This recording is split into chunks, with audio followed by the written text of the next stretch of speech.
बिस्मिल्लाहिर्रहमानिर्रहीम। अस्सलाम वालेकुम स्टूडेंट्स बात करेंगे आज MGT 501 के lesson number 38 employ rights and discipline. जी, एम्प्लॉय के राइट्स और डिसिप्लिन के हवाले से बात करेंगे कि एम्प्लॉय के क्या क्या राइट्स होते हैं ऑर्गेनाइजेशन के अंदर, उसका डिसिप्लिन, उसकी ड्यूटीज क्या होती है। डिसिप्लिन बेसिकली ड्यूटीज के कॉन्टेक्स्ट में आता है। दो ही चीजें इसमें डिस्कस करेंगे, राइट्स और ड्यूटीज। एम्प्लॉय राइट्स क्या आएंगे जी? Employee rights allow them to engage in conduct protected by laws and social sanction। जी, एम्प्लॉय राइट क्या है? इसको अलाउ करते हैं कि हाँ वो बाय लॉ और सोशल सेक्शन के हवाले से उसे प्रोटेक्ट किया जा सके। ये एम्प्लॉय राइट्स होते हैं। Federal state government have enacted laws giving employees specific protection in their relationship with their employ.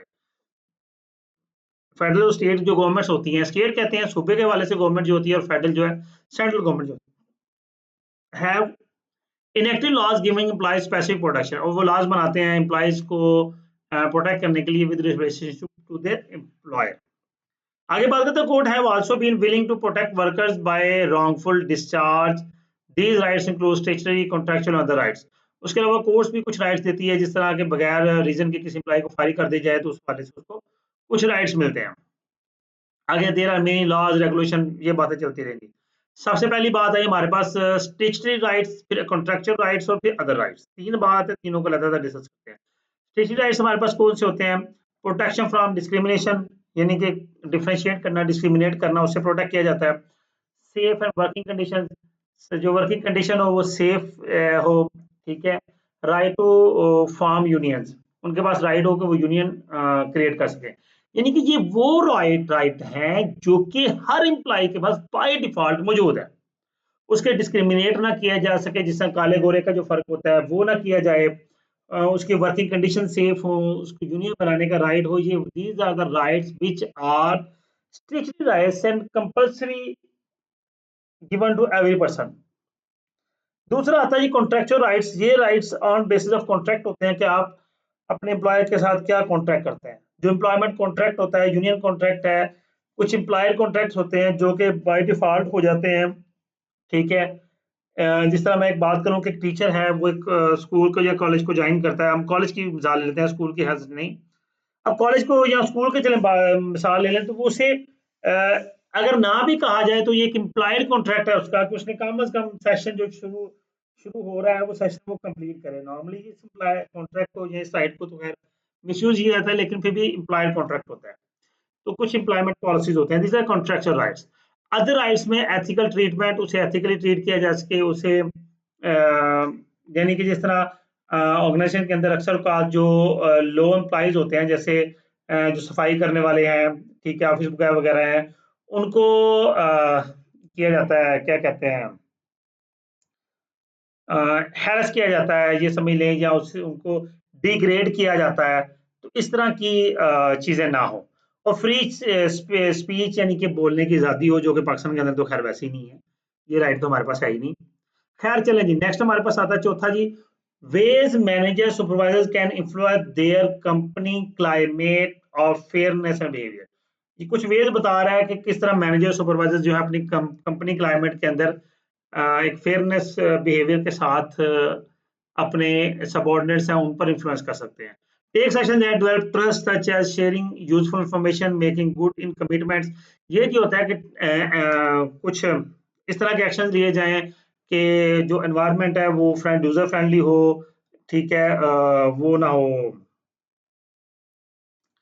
अ, क्या नाम उसका, बहुत ज़्यादा स्ट्रिक्ट एनवायरनमेंट ना हो, टाइट एनवायरनमेंट ना हो, ठीक है, हेक्टिक एनवायरनमेंट ना हो, ठीक है। जिस तरह मैं अगर अभी आप मिसाल मैंने आपको एजुकेशन की दी थी, एजुकेशन की मिसाल ले लेते हैं। कुछ इदारे ऐसे होते हैं, स्कूल्स या कॉलेजेस, जहाँ पे टीचर्स को टाइम के हवाले से कंप्लेन नहीं दी जाती, यानी कि उनको जल्दी जाने की आज़ादी नहीं होती। फिर उनको ये कहा जाता है कि वो हर लिहाज से बाउंड हैं, यानी कि टाइम के बाउंड हैं, उसके अलावा काम के बाउंड हैं। फिर उनको आपस में बैठने की, डिस्कशन करने की या कोई एक्टिविटी करने की परमिशन नहीं दी जाती। हर एक को कहा जाता है जी आप अपने अपने काम करें, किसी दूसरे के साथ बैठ के डिस्कशन ना करें। कुछ इस तरह के मामला सख्ती के होते हैं, ठीक है। फिर जो प्रिंसिपल है वो बहुत ज़्यादा रिजिड होता है।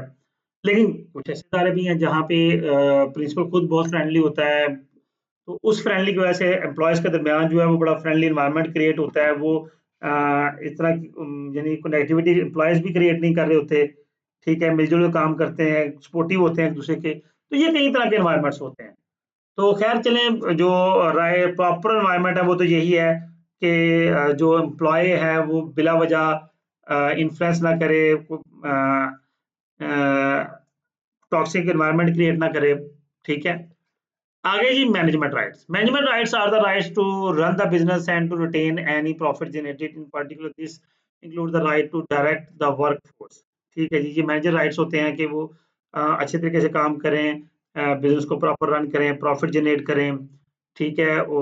फिर यही राइट उनके वर्कफोर्स पे होते हैं कि वर्कफोर्स को वो इन्फ्लुएंस कर सकते हैं, ठीक है? एम्प्लॉय को हायर कर सकते हैं, ये उनके राइट्स होते हैं। Employment at will. जी, एम्प्लॉयमेंट एट विल क्या है? It is the common law doctrine stating that employers have the right to hire, fire, demote, or promote whomever they choose, unless there is law or contract or contrary. Employees have the right to quit and go got another job. Ji, employ के पास तो right है कि वो job छोड़ के कहीं और जा सकता है, लेकिन इसके अलावा एम्प्लॉय के पास भी राइट होता है कि वो किसको रखता है, किसी को निकालता है। लेकिन निकालने की कुछ ग्राउंड होती हैं, कुछ रीजन होती हैं जिनके, लेकिन राइट तो है ना निकालने का। उसके अलावा प्रमोट करने का या डिमोट करने का राइट है कि जो बंदा सही काम नहीं कर रहा उसको डिमोट कर दिया जाए, जो बंदा बहुत अच्छा काम कर रहा है प्रमोट कर दिया जाए, इस तरह की चीजें। ये एम्प्लॉयमेंट एडविल कहलाती है। फिर हमारे पास पॉइंट आता है जी, एम्प्लॉय राइट चैलेंजेस। एम्प्लॉय किन किस तरह के चैलेंज आते हैं? चैलेंजेस में आता है रैंडम ड्रग टेस्टिंग। जिस तरह ये अक्सर जो प्लेयर्स होते हैं उनकी ड्रग टेस्टिंग होती है कि उन्होंने कोई नशा वगैरह तो नहीं किया हुआ। Companies that use drug testing must address several challenges such as establishing a policy, what to do with false positives, how to ensure security over urine specimen, ये कुछ ड्रग टेस्टिंग वगैरह। फिर electronic testing, companies attempt to fight various forms of employ theft by electronic monitoring. ये electronic testing आ सकती है जिस तरह के वेब कैम्स जहाँ सिक्योरिटी कैमराज वगैरह आते हैं। उसके अलावा एम्प्लॉय का थर्ड इंप्रेशन होता है, कौन सा बंदा आया, कौन सा गया, और बहुत सी whistle blowing. Whistle blowing basically होता है कि means employ can notify the wrong doings of management. वो अगर मैनेजमेंट कुछ गलत कर रही है, कुछ ऐसी एक्टिविटी को टैक्स चोरी कर रही है, प्रॉफिट्स में हेराफेरी कर रही है, वो फंड्स में हेराफेरी कर रही है, तो एम्प्लॉय, ये विसल ब्लोइंग ये होता है कि एम्प्लॉय जो है वो इन्फॉर्म कर सकता है अपने सीनियर को, ऐसे बंदे को जिसको ऐसा लगता है कि इसे इन्फॉर्म करना चाहिए, या मालिक को, या किसी कानूनी इदारे को। फिर एम्प्लॉय के डिसिप्लिन में दो तरह का डिसिप्लिन होता है, एक प्रोग्रेसिव डिसिप्लिन है, एक पॉजिटिव डिसिप्लिन है। प्रोग्रेसिव क्या होता है? The most commonly used form of discipline, progressive discipline consist of series of management intervention that gives employees opportunity to correct their behaviour before being discharge. जी, साथ-साथ उनके behaviour को बेहतर करते रहना, ये प्रोग्रेसिव डिसिप्लिन है। पॉजिटिव डिसिप्लिन क्या है कि एम्प्लॉय को एनकरेज करना, जो वो काम कर रहा है उसे कहते हैं हाँ ठीक है, ये जो काम कर रहे हो ये बड़ा अच्छा काम कर रहे हो, उसको और बेहतर करो, ठीक है, हम तुम्हारे साथ हैं, ये ब्ला ब्ला ब्ला ब्ला। जी स्टूडेंट्स, ये कुछ रेफरेंसेस भी हैं, इनको देख लीजिएगा। उम्मीद करता हूँ ये लेक्चर आपके लिए अंडरस्टैंडिंग होगा। वीडियो को लाइक, सॉरी, डिसिप्लिन का हमारा कंटिन्यू चल रहा है तो ठीक है, हम इसको कंटिन्यू करेंगे, हम इसको क्विट नहीं करेंगे। जी, हम क्विट नहीं करेंगे। ओके जी, एम्प्लॉय सेपरेशन। एम्प्लॉय सेपरेशन क्या है कि हमारे पास डिसिप्लिन है। As discuss in previous lecture, the term discipline refer to condition in organization where employees conduct themself in accordance with organization rules and standards of acceptable. जब employ अपने आप को इस लिहाज से लेकर चलता है कि वो ऑर्गेनाइजेशन के तमाम रूल्स को, रेगुलेशन को फॉलो कर रहा है, उनके मामला को प्रॉपर रूटीन में लेकर चल रहा है, ठीक है, जिस तरह उससे कहा जा रहा है उसी तरह काम कर रहा है, दिस इज कॉल्ड डिसिप्लिन। अब डिसिप्लिन के कुछ आगे फैक्टर्स आते हैं, ठीक है। यहाँ बात करें, it is needed to impose extrinsic discipline actions that we will address the following section. जी, डिसिप्लिन को अच्छे तरीके से इम्पोज करने के लिए कुछ सेक्शंस फॉलो किए जाते हैं। उसमें सबसे पहला आता है discipline system recommended by labour department. जी, a fair discipline process is based on three prerequisites: rules and regulation, जी, system of progressive penalties and the appeals process. जो रूल्स एंड रेगुलेशन बनाए जाएं, अगर कोई वायलेट करता है तो उस पर पेनल्टी चार्ज की जाए, और फिर अगर किसी पर पेनल्टी होती है और वो कहता है कि जी मैं बेगुनाह हूं, तो उसके पास अपील का अख्तियार हासिल हो। ये जी होता है labour department system recommended by labour department की तरफ से जो सिस्टम रिकमेंडेड होता है। फिर आता है factors in considering when disciplining. कौन से फैक्टर्स कंसीडर किए जाते हैं डिसिप्लिन के दौरान? सीरियसनेस ऑफ प्रॉब्लम, कोई प्रॉब्लम राइज हुई है तो ये देखा जाएगा कि प्रॉब्लम कितनी सीवियर है और उसको कितना सीरियस हमें लेना है। ड्यूरेशन ऑफ प्रॉब्लम, प्रॉब्लम का ड्यूरेशन देखा जाता है कि ये प्रॉब्लम कब से अराइज हो रही है।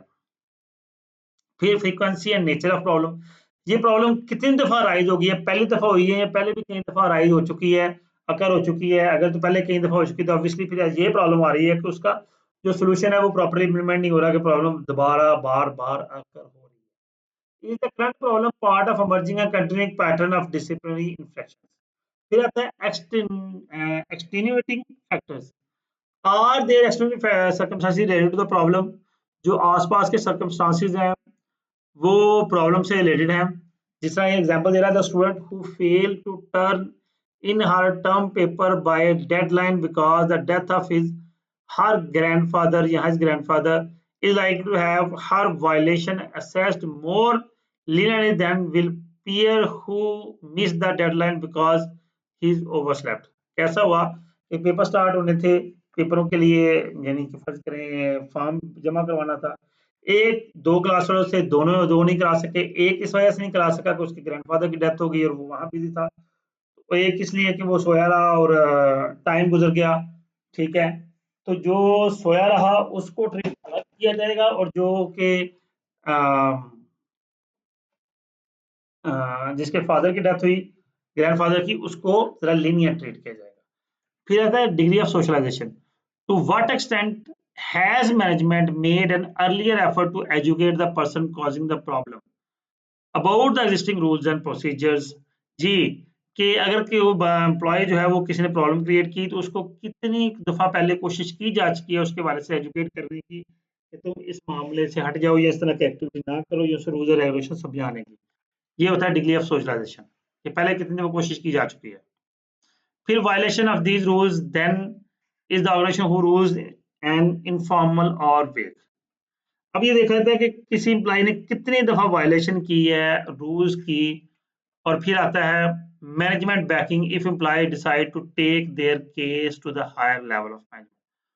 ये होता है कि जब जो एम्प्लॉयज हैं जिन पर कोई केस बन रहा है, कोई उसने प्रॉब्लम क्रिएट की थी या फेक बन रहा है, जो भी बन रहा है किसी एम्प्लॉय पे, उसके पास अथॉरिटी हो कि वो अपने केस को हायर मैनेजमेंट के सामने प्रेजेंट कर सके। नेक्स्ट हमारे पास आता है डिसिप्लिनरी गाइडलाइंस में make disciplinary action corrective rather than punitive. जी, पनिशमेंट सॉल्यूशन नहीं है, हम मामले का हल निकालना सॉल्यूशन है। मेक डिसिप्लिन एक्शन प्रोग्रेसिव, कि बार बार उसे गाइड करते रहना कि जनाब ये काम इस तरह करना है, इसको इस तरह करो। उसके बाद follow the hard stove rule. Hard stove क्या होता है? Administrating discipline can be viewed as analogous to touching a hard stove. Hard stove क्या है? रूल क्या है कि अचानक हाथ लगा के पीछे कर लेते हैं, आपको फील होता है कि ये गलत है, तो ये चीज बाबा करवाना कि जनाब जब को गलती लगे तो उससे हट जाए। नेक्स्ट है डिसिप्लिनरी एक्शन में राइटिंग रिटन वर्बल वार्निंग। अब जी थोड़ा प्रोग्रेसिव एक्शन आ गया कि सबसे पहले पहला ऑफेंस है तो उसे वर्बली कहा जाए कि जनाब बाज आ जाओ। सेकंड ऑफेंस आया तो उसे रिटन फॉर्म में उससे जवाब तलबी की जाती है कि ये तुमने दूसरी दफा ये काम किया है, अब हमें बताओ कि ऐसा क्यों किया। तीसरी दफा वही गलती होती है तो फिर उससे सस्पेंड किया जाता है। वही गलती चौथी दफा हो तो फिर उसे डिस्चार्ज किया जाता है, जॉब से ही फारिग किया जाता है। सस्पेंड और डिस्चार्ज में फर्क होता है। सस्पेंड होता है टेम्परेरी डिस्चार्ज करना, कि कुछ दिनों के लिए कुछ महीनों के लिए उसे सस्पेंड किया गया फिर दोबारा रख लिया जाता है। और डिस्चार्ज परमानेंटली बिजनेस से फारिग कर दिया जाता है। जी ये सारी डिटेल्स हैं, आप पढ़नी आपने खुद हैं। आप एम्प्लॉय सेपरेशन खैर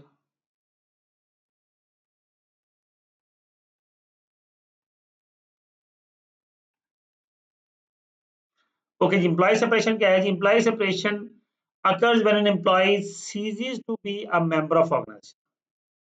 जब एक एम्प्लॉय जो है वो सेपरेट हो जाता है ऑर्गेनाइजेशन से, या वो खुद रिटायर हुआ या उसने काम छोड़ दिया, whatsoever। The rate of employee separation in organization is the measure of rate at which employee leave the firm। जी एम्प्लॉय ऑर्गेनाइजेशन सेपरेट हुआ या वो ऑर्गेनाइजेशन छोड़ गया तो हम उसका रेट मेजर करते हैं कि किस हद तक हमारे एम्प्लॉयज जो है वो ऑर्गेनाइजेशन छोड़ के गए हैं। कॉस्ट ऑफ एम्प्लॉय सेपरेशन, अब इसकी कॉस्ट क्या आती है? There are always cost associated with employ separation, the cost may be more or less depending on whether the manager intend to eliminate the position or to replace the departing employ. अब ये depend करता है कि manager वो position ही खत्म कर दें या उसकी जगह कोई और एम्प्लॉय जो है एम्प्लॉय को हायर किया जाए। अब जाहिर सी बात है उस नया हायर किया जाए तो रिक्रूटमेंट कॉस्ट आएगी, सिलेक्शन कॉस्ट आएगी, ट्रेनिंग कॉस्ट आएगी और फिर सेपरेशन कॉस्ट आ सकती है। तो ये 4 तरह की कॉस्ट अकर होती हैं। आगे शायद उनको डिटेल में बात करें। आगे जी, ये हो गया एम्प्लॉयी सेपरेशन में। दूसरा आ गया benefit of employee separation. While many people understand the cost of employee separation, there are benefits as well. Some of the benefits of separation include reduced labor cost, replacement of poor farmers, performers, increase innovation and opportunity for greater diversity. जी employ जो separate किया जाता है, फारिग किया जाता है, उसके रीजन कहीं फायदा क्या होता है? लेबर कॉस्ट रिड्यूस होगी, जो लोग सही काम नहीं कर रहे वो कम होंगे, तो अल्टीमेटली हमारी प्रोडक्शन बढ़ेगी। So the types of employee separations. Employ separation की टाइप्स में एक वॉलंटरी सेपरेशन है कि खुद ही छोड़ देना या रिटायर खुद कर देना या रिटायर हो जाना। इनवॉलंटरी सेपरेशन में आ जाता है discharge, lay off, down sizing, right sizing, यानी कि यहाँ तो डिस्चार्ज कर दिया, निकाल दिया। ले ऑफ भी निकालना ही होता है, डाउन साइजिंग भी निकालना होता है कि आपने एम्प्लॉयज की तादाद कम कर ली। और फिर राइट साइजिंग होता है अगर एम्प्लॉय किसी एक डिपार्टमेंट में है और वहाँ फिट नहीं हो रहा, देखा जाता है कि इसमें स्किल्स क्या है, तो फिर उसको वहाँ भी शिफ्ट कर दिया जाता है। फिर managing early retirement. Early retirement क्या होता है कि आप टाइम से पहले रिटायर हो जाए। एक बंदे की रिटायरमेंट की एज 60 ईयर्स है, वो 55 60 58 57 ईयर्स की एज पर रिटायरमेंट ले ले तो उसे अर्ली रिटायरमेंट कहते हैं। अब ये फीचर वगैरह पढ़ने की जरूरत नहीं है। Managing lay off. Lay off क्या होता है कि जब भी फारिग करना होता है, generally an organization will institute a lay off when it can not reduce the labour cost by any other means. किसी लेबर कॉस्ट रिड्यूस करनी थी, कोई और तरीका नहीं कर रहा, तो एम्प्लॉय को फारिग कर दिया। Implement the layoff. A layoff can be a traumatic event that affect the lives of thousands of people. Ji lay off में बहुत से लोगों की लाइफ जो है वो डिस्टर्ब होती हैं। क्यों? क्योंकि किसी एक एम्प्लॉय पर कई लोग डिपेंडेंट होते हैं, जब उसे फारिग किया जाए तो और भी लोग इफेक्ट होते हैं। नेक्स्ट आउट प्लेसमेंट ये कोई इतना इम्पोर्टेंट नहीं है। जी स्टूडेंट्स, उम्मीद करता हूँ ये लेक्चर भी आपके लिए अंडरस्टैंडिंग होगा। वीडियो को लाइक कीजिएगा, कमेंट कीजिएगा, अपना बहुत सा ख्याल रखिएगा। अल्लाह हाफिज़। नेक्स्ट इंशाल्लाह लेक्चर नंबर 40 की बात करेंगे और जो मेरा ख्याल है आपके according to the announcement last lecture होगा।